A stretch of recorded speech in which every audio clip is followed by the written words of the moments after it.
Se você clicou nesse vídeo, provavelmente você está a fim de começar a ler mais. E isso pode ser porque você quer aprender mais coisas e ler mais histórias, ou só porque você acha bonito aquelas pessoas que têm praticamente uma biblioteca dentro de casa. E pensando exatamente assim, eu comecei a consumir muito conteúdo sobre leitura. E só com essas dicas que você encontra aqui no YouTube, eu comecei a ler um livro por mês. Isso deu 12 livros por ano, o que é 3 vezes a média do brasileiro. Então, se o teu objetivo é ser acima da média, só com o que eu acabei de dizer, você já vai conseguir bem simples. Mas a simplicidade disso começou a parar de ter graça quando eu descobri que o Bill Gates, o simples dono da Microsoft, o maluco lê 50 livros por ano. Eu tava me matando e seguindo uma rotina legal e tentando entender mais e estudando para ler 12 livros por ano. E o cara consegue ler 50. O que é que ele faz? Porque o maluco é atarefado, ele é dono de uma das maiores empresas do planeta Terra. Então aqui tá a maior diferença desse vídeo. Se você tá afim só de realmente ser acima da média, parabéns, eu já te expliquei como conseguir isso, é só dar uma olhada no próprio YouTube. Mas se você ficou curioso, tanto quanto eu, para saber como o Bill Gates consegue ler tantos livros assim, ele mesmo deu algumas dicas de como fazer isso. Para conseguir essa façanha, ele tem algumas coisas específicas que são praticamente rituais que ele segue para ler muito e entender o que ele está lendo, porque não adianta de nada ler 50 livros no mês e não lembrar nem de 2. A primeira coisa que ele sempre faz quando lê o livro é fazer anotações. Isso vale tanto para depois que você acabou o livro, quanto durante. Eu sei, eu sou um cara bem frescurento, eu não gosto de rasurar meus livros, eu não gosto de escrever em cima, eu só passo um marcador de uma certa cor, eu tenho toda aquela frescura. Mas caras que leem muito sempre têm esse costume, e a ciência já provou que escrever anotações do lado ou puxar uma setinha e colocar o seu pensamento ajuda a decorar melhor o que você está lendo e entender realmente o que você leu. Mas também é importante, o Bill Gates fala que ele só faz isso em praticamente 20% dos livros que ele lê. Não adianta de nada você começar a fazer as anotações no seu capítulo de Jogos Vorazes. Já acho que não vai mudar muita coisa você escrever do lado ou não. Outra coisa que o Bill Gates faz e que, sendo uma crítica construtiva aqui, até eu preciso começar a fazer, é não começar livros que ele sabe que ele não vai terminar. Eu sei, aquele livro lá é bem massa, todo mundo fala que você tem que ler e que é um assunto que vai mudar a sua vida, mas você olha pra capa, você escuta a história do leitor, você dá uma lida por cima na sinopse e isso não chama a sua atenção de forma alguma. Não leia, você não é obrigado a ler. Você provavelmente, quando começar esse hábito, ou se você já faz, vai entender como é essa situação de você pegar um livro para ler e já ter mais uns 3 na lista de leitura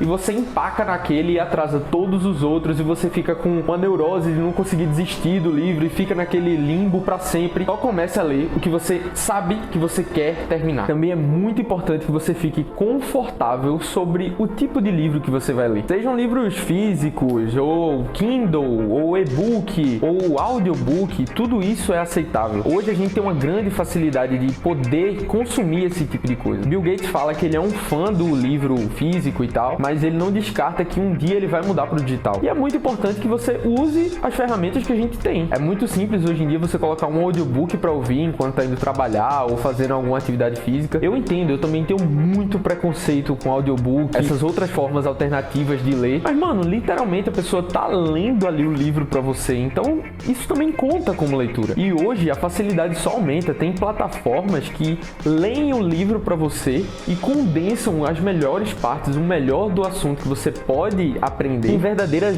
aulas. Eu achei isso fascinante, eu não sabia que existia e eu fui procurar estudar para esse vídeo e eu encontrei uma plataforma incrível que faz isso, que é a BookPass. Vou deixar aqui o link aqui embaixo. E a coisa mais importante que o Bill Gates fala que todo mundo deve fazer é ter 1 hora de leitura. Não adianta de nada você pegar o livro e ficar lendo 5 minutos aqui, 10 minutos ali, 13 minutos aqui. É claro, dependendo do assunto, isso não vai mudar muita coisa. Você vai conseguir assimilar bem a história ou do que se trata aquele livro. Mas quando a gente tá falando de livros mais rebuscados, de histórias mais pesadas ou algum assunto de estudo sobre seja lá qual for a área que você queira, se você ficar lendo repartido, primeiro, você não vai entender. Segundo, você não vai lembrar nem de como tava quando você parou. E terceiro, talvez o livro não fique tão interessante assim quando você lê de uma vez. Então, o que é que o próprio Bill Gates faz? Ele tira 1 hora para ler antes de dormir e aquilo ali é quase religioso. Ele faz todo santo dia. Eu sei que nem todo mundo tem essa oportunidade, tem essa disponibilidade, mas faça um esforcinho. Nem que seja 30 minutos quando você acorda, mas tente fazer um momento com uma duração legal de tempo em que você pare só para ler e faça daquilo um hábito. Perfeito, agora que você já ouviu tudo que eu tinha para falar, você pode sair lendo tudo que você quiser em 20 mil livros por mês, mas